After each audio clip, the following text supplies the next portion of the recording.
I'm Elizabeth Emery, producer and host of Hear Her Sports, the podcast about exceptional female athletes and women in sports. Greetings, everybody. The Olympics are coming. Thank you very much to listener Melanie's request. I spoke to speed skater Elena Rigas from Denmark shortly after she qualified for the mass start event in Pyeongchang next month. The mass start is so fun to watch. There's lots of jockeying for position, tight corners, speed, endurance, and sprinting.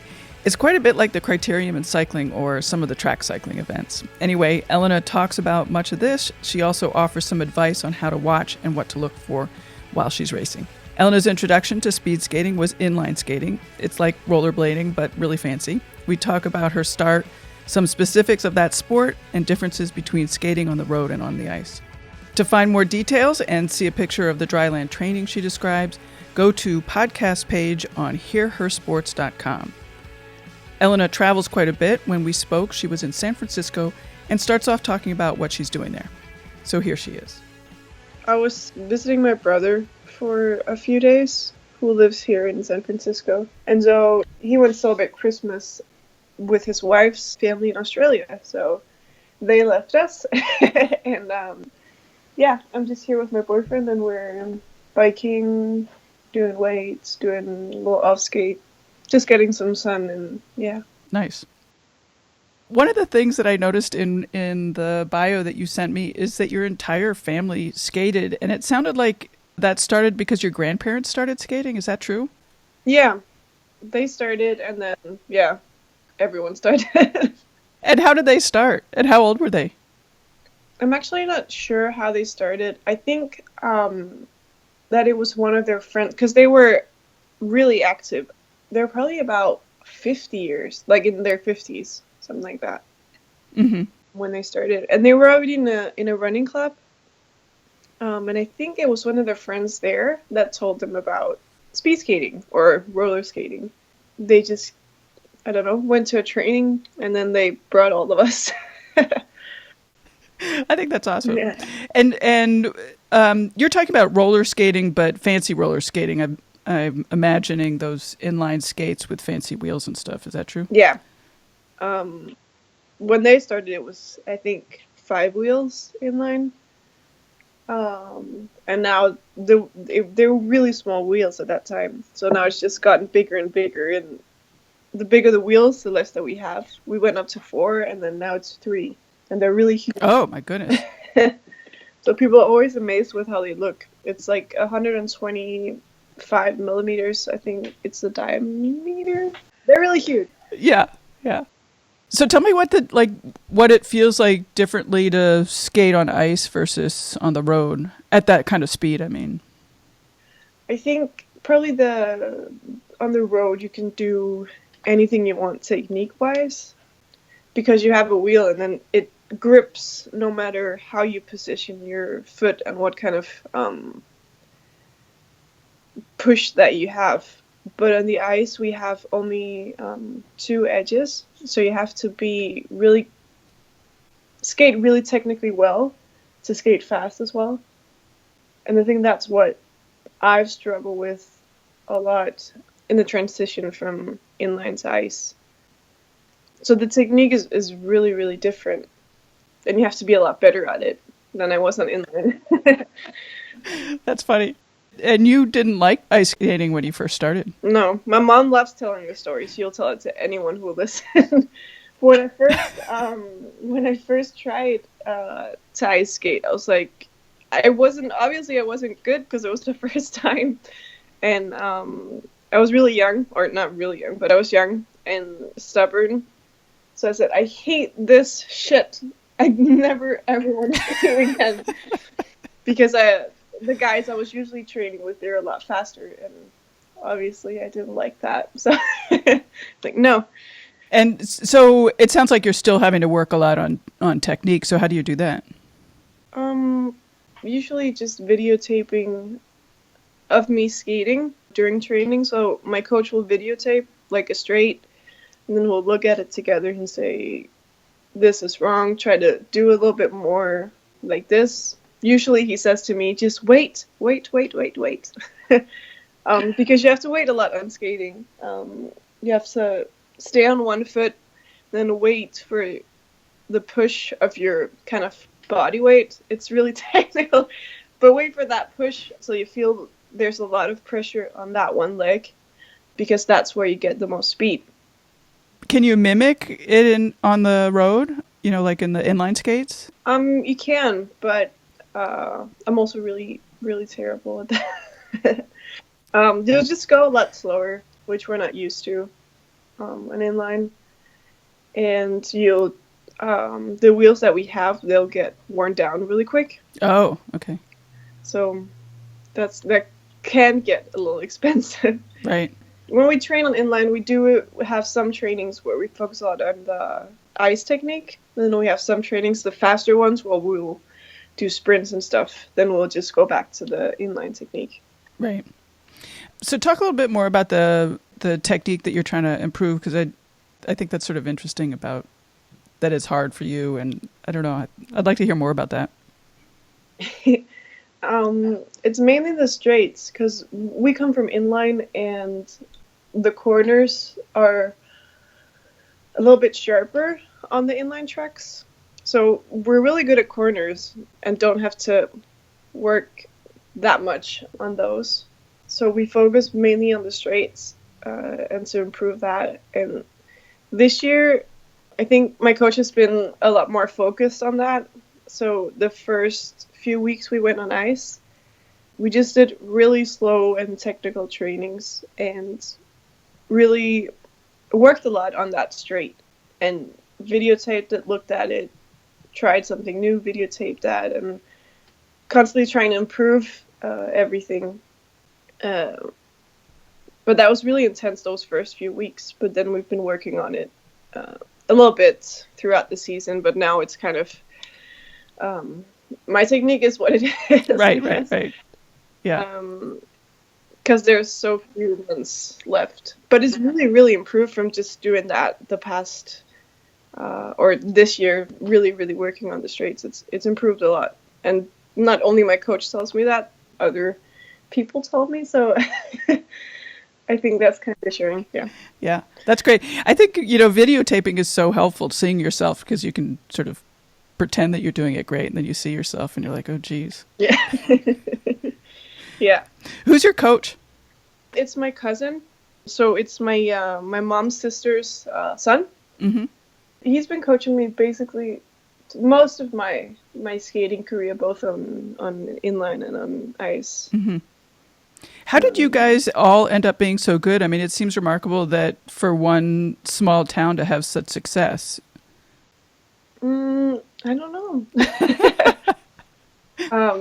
The two other guys that are going to the Olympics with me are the guys that I've been training with my whole life. Mm-hmm.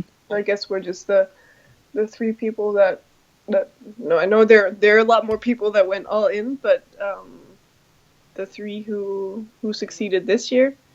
I mean, it's just a lot of hard work, and we had each other all the time, which I think is pretty spectacular for skating, because it's such an individual sport. And we've always kind of leaned on each other, had each other to help and support. And I think that's a pretty big factor in doing well. Do you think your coach was a big factor? I mean, you guys are all using the same coach, right? Yeah, definitely he is. He's been very, very passionate about this project, and was the one to make this transition program from inline to ice, even though we had no ice here. But he was the one starting everything, and he makes all of our programs like 100%. Yeah, he quit his job also for us to be a full-time coach. Wow. For most of the years. But he's put a lot of hard work in it. That's awesome. Really. And did you personally know that you wanted to go pro, that you wanted to go for the Olympics from early on? Not really. I remember on inline, it was probably 2013. I skated as a junior, a 5th place in a points race at the European Championships. And I remember my coach coming to me and saying, that I was selected also for the first time to be on the World Championships team. And he said, okay, now there is 5 months to the World Championships, but there's also 4 years till the next Olympics. And that was like the first time. It's like, okay. That's cool. That's great yeah. that he sort of, I don't know, put it in your head, I guess. Yeah, he kind of did, but still, I think it didn't occur to me that would even be a possible goal until, I don't know, quite a bit later. But I would never have thought of it as an option before he told me that it could be, that I could be good enough for that to even happen. And are you full-time now training? No. I study as well, which I kind of depend on. We have this amazing system in Denmark that when you study, you get paid every month. So that's basically my kind of job. You're making me jealous. Yeah, it's really amazing, and people get very jealous when I tell them, and they won't believe me. But that's kind of how I can get enough money to travel and skate. So I have to do both. Right. Well, let's talk about the Olympics. The Olympics are coming up in a couple of months. What are the events that you're hoping to compete in? I just qualified for one event, and that's the mass start. Mm-hmm. From the beginning of the year, we were kind of hoping that I could qualify for one other distance, but I'm not quite there yet. I'm really, really close, but not quite there. Right. But the mass start is kind of it's very similar to inline because it's like a points race on inline, and we are, contrary to the more traditional speed skating events where you're only 2 people on the track, you don't have any physical contact, and you just basically race against the time. This event, the mass start event, is 24 people. No, I think they changed it to 16 people that are racing all together in the what we call the warm-up lane. So that will be the inside lane of the track. And then there's these point sprints every 4th lap. It's 16 laps altogether, so it's every 4th lap, and the last sprint will be at the finish line. And the 3 people that cross the finish line first will be the podium. So it's very similar to inline, where we kind of race like the cycling track races. We have points race and stuff like that. Do you like racing with all those people around in close quarters? And I expect there's a lot of jostling. Yeah, I love it because I'm way better at it than I am any of the other events. It's really fun because you get to, I don't know, position different places, and you have the tactic that you have to follow, and all the cool stuff. Yeah, what are the tactics?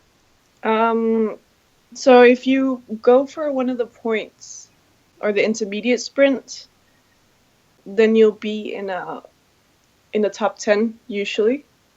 And if you go and wait for the last sprint, then you're going for the podium. So you kind of have to choose between those 2 tactics, I think. Yeah, because it's really hard to do both. Yeah. Do you get cooked if you go for the intermediate sprint and can't reposition? Yeah, it can be really hard. It also depends who you're sprinting against, because there are very different types of skaters, and some sprints might be way harder than they have to because you're sprinting against people that are way faster than you. Because the mass start is very mixed with people. You have some sprinters, you have some middle distance skaters, and you have some long distance skaters. So you kind of also want to think about who is next to you in a sprint, and if it's worth to go all out. If you're going to get a 4th position, then you won't get any points. So what's your tactic going to be at the Olympics? You going for the podium? I can't tell you. I understand. So how do you advise us to watch Olympic speed skating for the mass start? Like, will there be qualifying, or are only 24 people qualified? 24 people are qualified now, but they'll be qualified for the semifinal. So we'll have a semifinal first, where the top 8 from each heat will go to the final. So we'll be 16 in the final. Oh, okay. I imagine that will change tactics quite a bit. Yeah, because all of a sudden it's not just one race. It's going to be 2 races, and it's going to be on the same day. And they didn't announce this until quite late, I think, that they'll do it like this, because last year they announced that it would be the 24 that qualified for the Olympics will be the 24 in the final. But I think it'll make it more exciting, especially for you guys just viewing. It'd be more exciting to have semifinals and a final, and so it will really be the top 16 skaters in the world that'll be in the final. That's cool. Do people fall down a lot in the mass start racing? Last year they didn't, but this year has been there's been a lot of crashes. Huh. Almost in every race, I think. Yeah. Have you fallen? No. That's good. I've been close to many times, but So what causes you to fall? Do you hit somebody else's skate, or do you just wobble all on your own, or what happens? there are different types of crashes, I guess. Sometimes you can skate into someone next to you, so you hit the skate, and that'll kind of put you out of balance. And if you're really tired, as you are sometimes, that can just do the trick, I guess. Then you'll not have enough power to re-stabilize yourself, and you just crash. And then sometimes I've seen people just be so exhausted that they couldn't stay on their skates, and because of the corners, because we skate in the warm-up lane, it's really, really tight corners than what we'll usually be used to. So sometimes the grip kind of just fails, so you just fall. Do you think you have an advantage having come from inline with those corners and the mass start race? I think so, yeah, because people who've grown up on just ice, they've never trained to do sharp corners or tight corners, because we skate on the outside lanes, which are way bigger. They're not as used to it as we are coming from inline, because we have 2 types of tracks on inline. The big road tracks that are kind of similar to the ice tracks, and then we have the tracks that we call them, which are 200 meters with really sharp corners. So we're really used to that, which is good. Yeah. Do you like competing? Sometimes. It's not fun when I get really, really nervous, because I can get that nervous that my legs start to just shut off, and I can't use them, kind of, or I don't feel like I have I can use my skills to the fullest, because they kind of just shut off because I get so nervous, and at that point it's not fun anymore. But I mean, that's a part of the game, and I'm constantly working on all of these things to not have that happen. But when you're trying to qualify for the Olympics, it's kind of hard not to be nervous.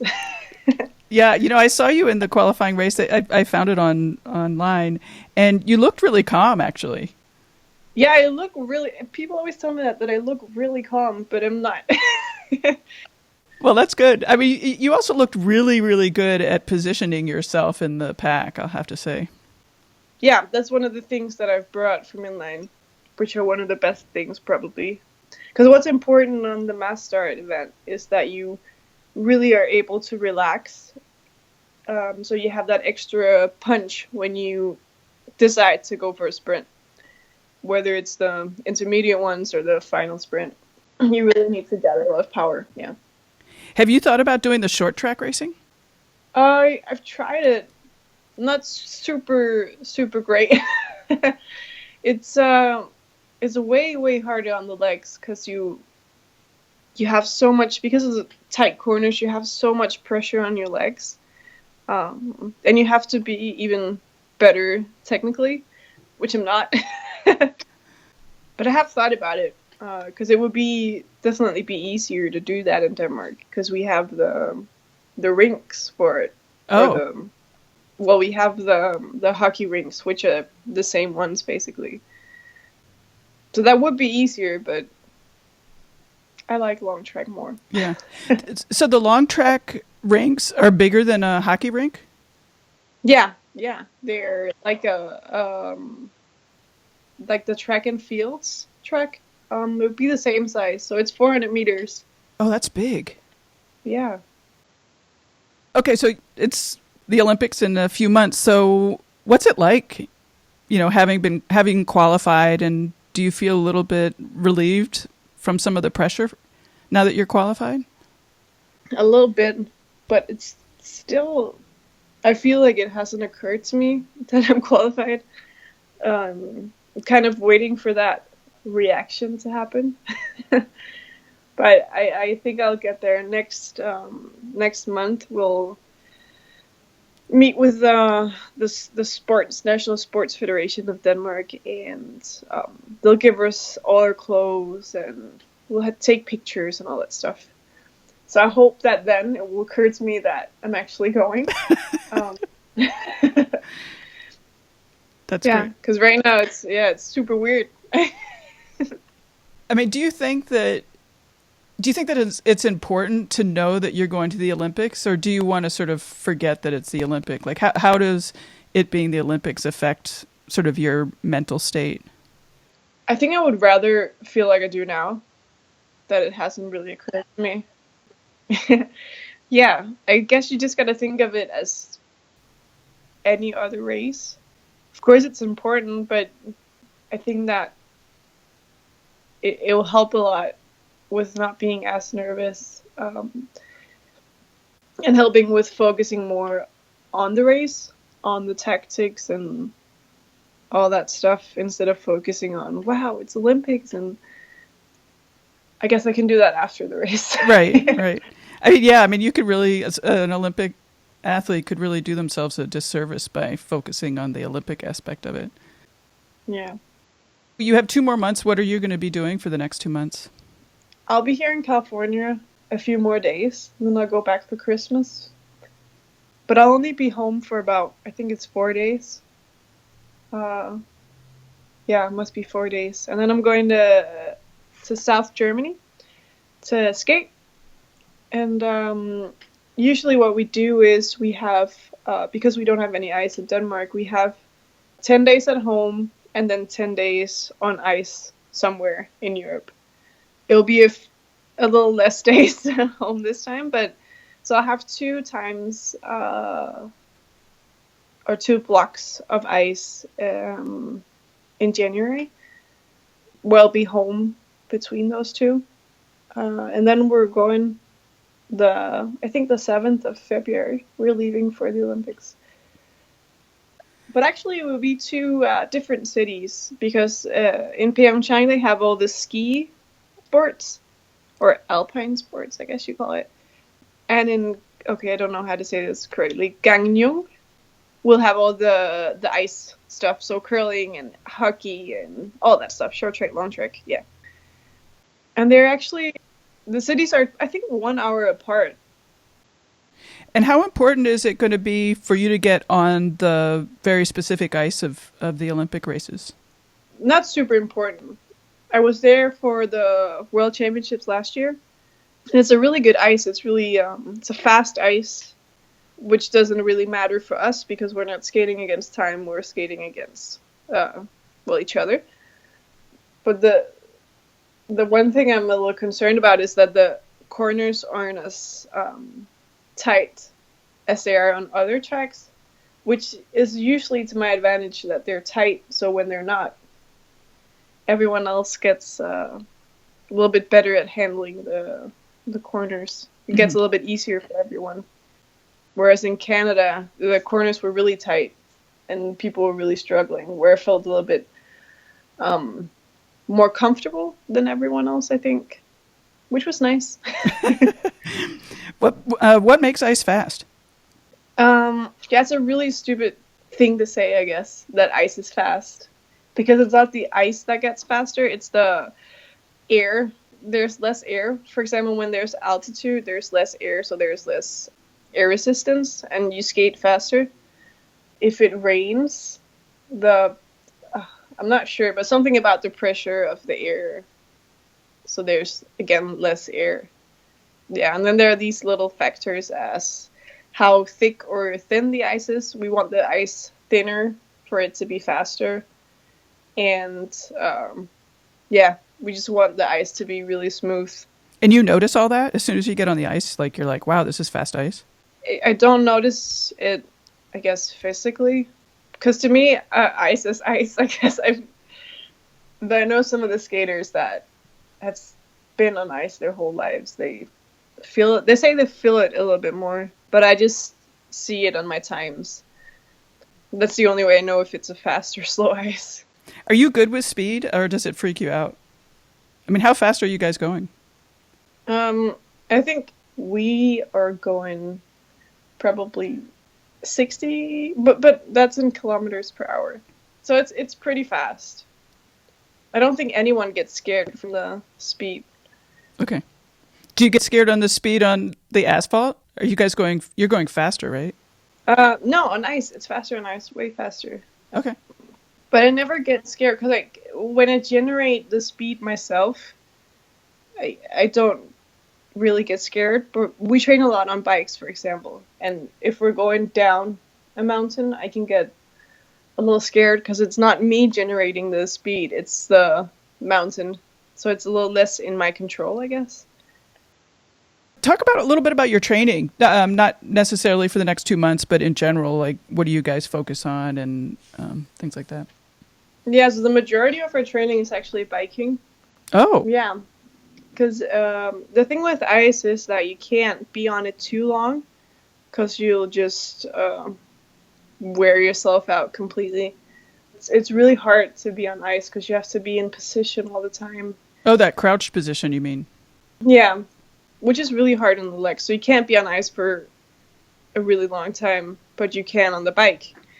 So that's where we put most of our endurance training. It's on the bike. Then we do a lot of inline skating in the summer, and then more ice in the winter. We do a lot of weights, and then we do this type of off-skate training, where we kind of imitate the movements that we would do on ice.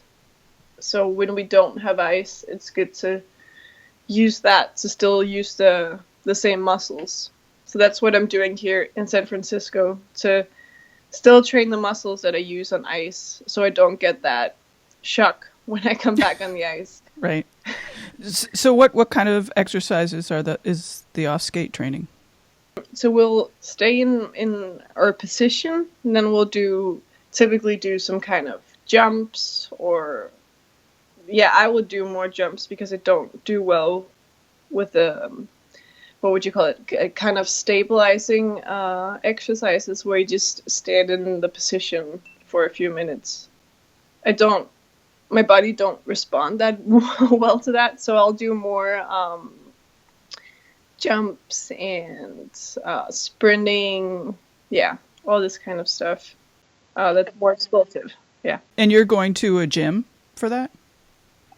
No, we just do it outside. Oh. Then we have this exercise which is looks kind of weird, and people stare a lot when they walk past us. So we have this elastic band. So I need a partner. So we have an elastic band around our waist that connects us. So one big one, if you can imagine that. And then the person at the other end will hold me. I will walk with my side, so I kind of have my hip inward, kind of like I'm going into the corner. So we're training corners that way. So I do the movements, the crossovers, to train leaning in the corner. No wonder you brought your boyfriend with you. You need that other person. Yeah. And what about strength training? What are you doing for strength training? Again, a lot of jumps. It depends because in the beginning of the season, it will be more static movements. So it will be squats, deadlift, stuff like that. Always free weights, but it will be more heavy exercises in the summer, whereas now it's more explosive exercise. So I'll do squat jumps instead of just squats. And I do a lot of jumps as well in the gym. So kind of sideway jumps and box jumps. Because that's the better thing for me. I like jumps. Right. How high can you jump? Like, what's the box height? In the beginning, it's quite low.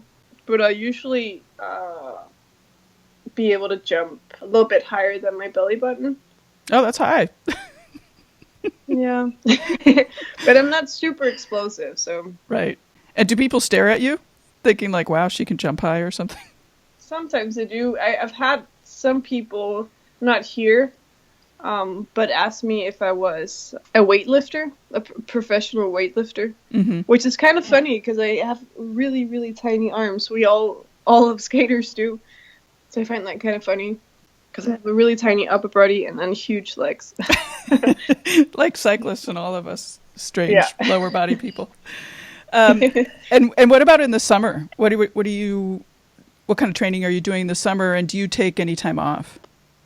Yeah, we usually take time off in March, April-ish, somewhere between that.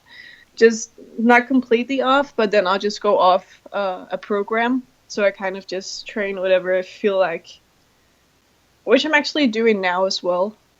Which is more, I think, mentally, when you've had this really long period of intensive training and then intensive competition, then you just need to, I don't know, cool down a little bit. So I have these few trainings. So 2 types of bike trainings and then a weight training and the off-skate training. And I just know that I have to do either one of those each day. So every day I wake up, I kind of feel, what do I want to do today? Do I want to bike? Do I want to do weights? Which is kind of nice. And that's usually what I'll also do in the spring when we have that little break. But in the summer, we just do a lot of inline training, a lot of off-skate training, and a lot of biking. That's the 3 main things that we do. And how long are your, like time-wise, how long are your races, and like how important is the endurance aspect of your training? The mass start is the longest, I think. It's 8 minutes. But the endurance is really, really important because it's really hard to skate on ice, and that's why the distances aren't as long. The longest race on ice for women is 5 kilometers. And I think the mass start is 6 point something kilometers. Whereas on inline, the longest race is a marathon. Oh. So it's very, it just shows, I think, how hard it is to skate on ice. You really get more tired from doing that. And that's why you need the endurance a lot to be able to skate those 8 minutes well. Right. And how long are your bike rides? I think longest one I've done this year is 4.5 hours. Mm-hmm. But they'll usually be just 3 hours most of the time. Then sometimes I'll have like a recovery ride, which will be 1.5 hour. That's probably the shortest that I have. Right. And are you doing intervals on the bike, or is that only on the ice? We do that, yeah. We do it later in the season, so not during the summer. We'll do it in the transition, I think, between summer and fall. We'll start doing threshold intervals and these 30 seconds all-out intervals as well. But it depends on, where we are in our training when we do it. Right now I'm going back to pretending like it's summer. So I do these really long bike rides and heavy weights. So I kind of start over to be able to perform well at the Olympics. Cool. Are you traveling with a bike and all this other equipment? Yeah. Yeah, I have this huge bike bag and then a suitcase, which also makes people stare a lot. Yes. Because it's really unusual to have this huge bag. Yeah, people ask me if it's instruments. Right. I always found that really cumbersome to be traveling with all the equipment. And I mean, to me, that was one of the real negatives of competing, was having to have all that equipment. Yeah, it gets annoying sometimes. Also, when you stay in really tiny hotel rooms, it's hard to fit the bike bag. And then when you pull out the bike and assemble it, then you have a bike as well. It's hard to find space to put all this stuff. But the worst thing about it is probably just to and from the airport. But usually when we're traveling to World Cups, they'll pick us up. The federation that hosts will pick us up in buses, because we usually come at the same time as other teams. So they pick us up all together and ship us kind of to the hotels, which is nice. But for the training camps, it can get kind of hard carrying all this stuff in and out of trains and from trains to hotels, and yeah. Have you gotten good about coming into a new city and finding out new rides and what gym to go to and all that kind of stuff? I don't travel to a lot of new cities. We go to the same places. Always.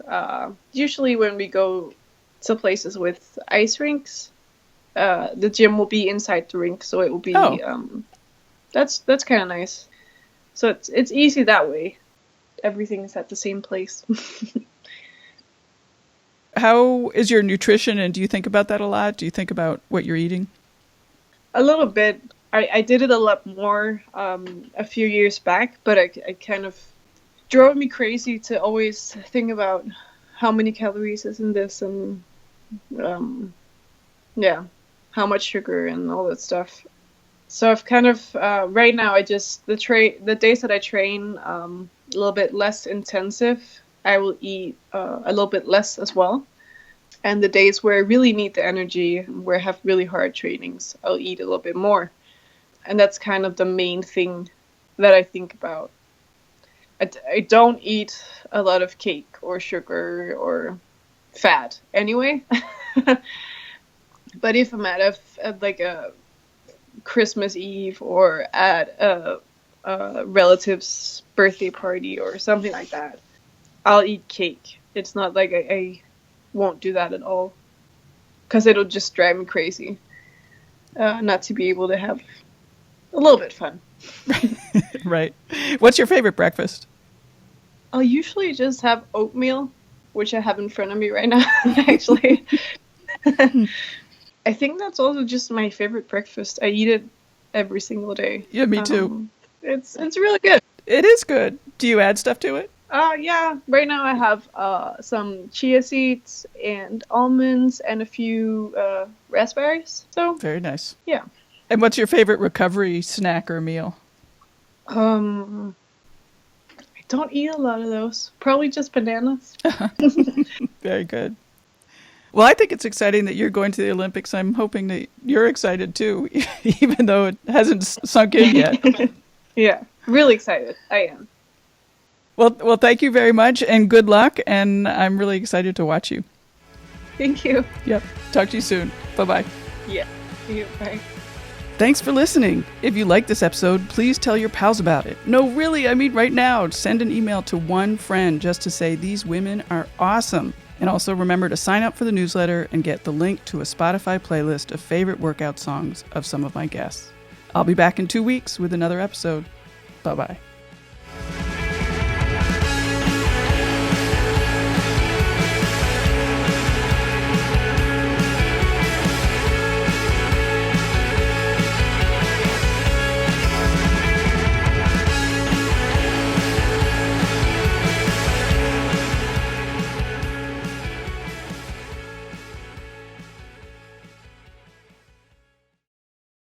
Hey there, my name is Michael Laminato and this is Pit Pass F1, a brand new podcast that'll take you closer to the action of the world's most prestigious motorsport. From Monaco to Miami and Australia to Azerbaijan, Pit Pass F1 is on the ground and has you covered. Esteemed F1 journalists Julianne Cerasoli and Chris Medland will take you inside the sport every round. They'll keep you up to date with the latest news breaking in Formula One and the most influential views shaping the world of Grand Prix racing.